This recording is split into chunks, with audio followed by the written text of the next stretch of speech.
Hello and welcome to my channel. Do you guys know what is the number one cause for Toyota Prius to overheat? Well, you're not gonna believe. Water pump. Electric water pump. Yes, it turns on and off whenever the computer senses the time to circulate. But when it fails, I'm surprised. No codes, nothing said that it failed. You know what I mean? Too bad they didn't give the code until it was too late and overheated. So how do you tell that it's bad? Well, does not spin. It spins. There you go. That's how you tell if it's bad or not. This is an aftermarket. Looks identical, except the name, the logo. On the front is different.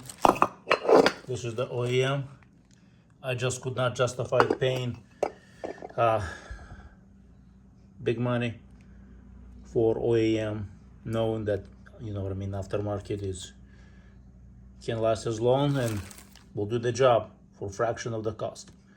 But if it fails, it's still cheaper to replace it aftermarket than when it fails OEM. Plus this one, it comes with like a 10 years warranty or something, or 5 years. So good warranty. So that's something it's good to know and keep in the back of the mind.